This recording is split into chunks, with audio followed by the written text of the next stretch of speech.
Okay, folks, so we're talking about games on networks, and I just want to take a quick moment to talk through some of the implications of some of the things we've seen so far before we talk about richer games in terms of expanding the action spaces. So in particular, let's look at an application to dropout decisions. And what do I mean by dropout decisions? In particular, we'll think about dropout decisions in terms of being active in a labor force. And this is an area of economics which has received quite a bit of attention. And the important thing here is that these things are going to be strategic complements. So the more of my friends who drop out of the labor force and are no longer employed or actively seeking employment, the harder it is for me to find jobs, the harder it is for me to get employed, and it makes it also more attractive for me to drop out of the labor force. And in particular, I'll talk just a little bit about I wrote some papers with Tony Calvo-Armengol where we looked at labor participation decisions inside a network. And the basic ideas here are that these things work out to be strategic complements. So the value to being in the labor market depends on the number of friends that I have in the labor force. And that gives me access to job information. It gives me better access to information about how to educate myself and so forth. And also the value to non-labor activities depends on the number of friends outside. So if I want to become a criminal and I have more friends who are criminals, then it's going to become more attractive to do that.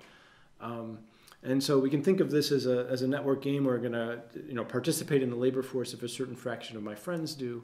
And on top of this, we want to layer the idea that there's a lot of homophily in these networks. So there's strong segregation patterns in a lot of the networks that we observe. And when we put these things together, for whatever historical reasons that we see one group starting with a higher level of participation than another, we'll end up seeing strong patterns here.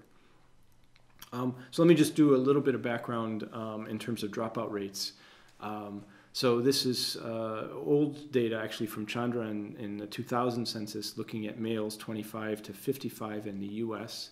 And what it does is it just looks over time, 1940s, 50s, 60s through 90s, and whites and blacks, and gives numbers for what's the fraction, the percentage of that group that had dropped out of the labor force.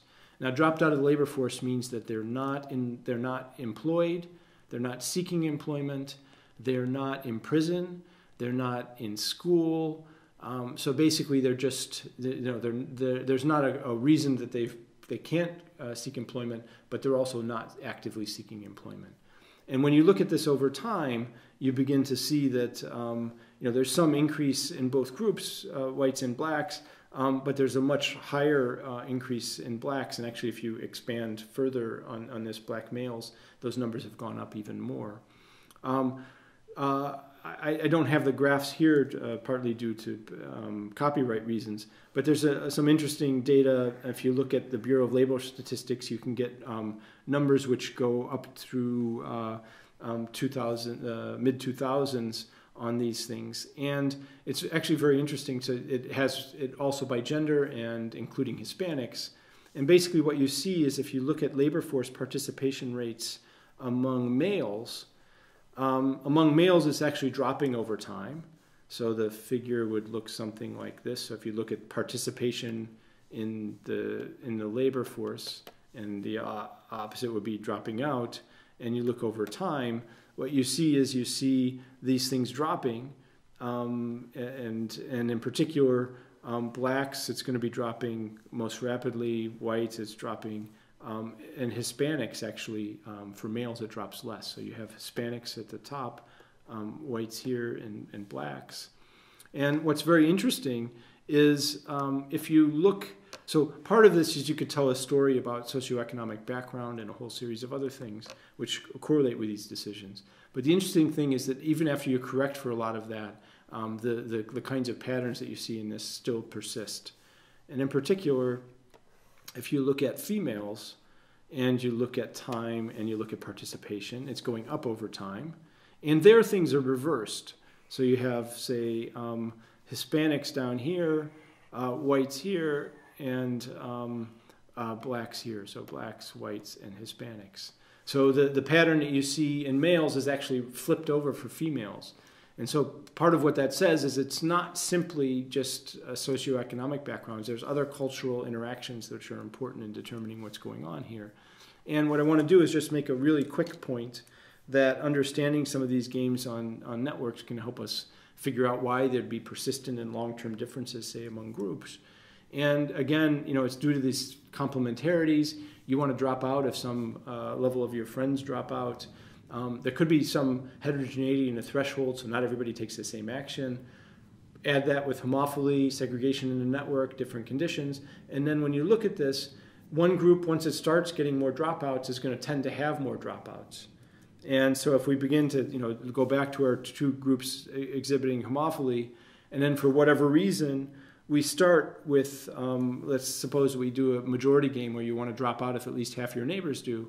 And one group happens to start historically with a higher dropout rate than the other, then what begins to happen, here you want to drop out if at least half your neighbors do. Well, once these two people have, then this person's going to want to drop out, right? So that person drops out. Well, now this individual has more than half their neighbors, right? These two neighbors compared to this one, this person's going to drop out. And similarly, this person has actually two neighbors. So as we go through, these people drop out. Then this person drops out. But the interesting thing is, when we go back to that notion of cohesiveness, the fact that there's homophily here and it splits means that this one group could have much higher dropout rates, and that doesn't have contagion across to the other side. So we can begin to understand why there's sort of persistent differences.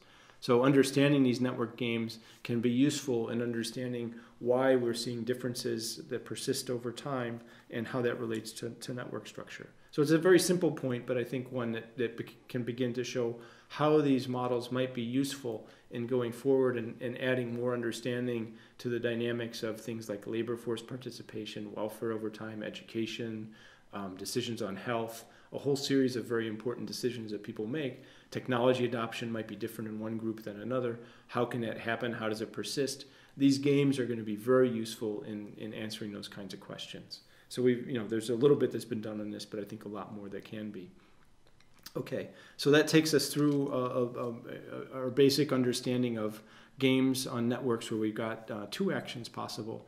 The next thing we'll do is start to enrich those and look at situations where there's multiple actions and not just a binary set.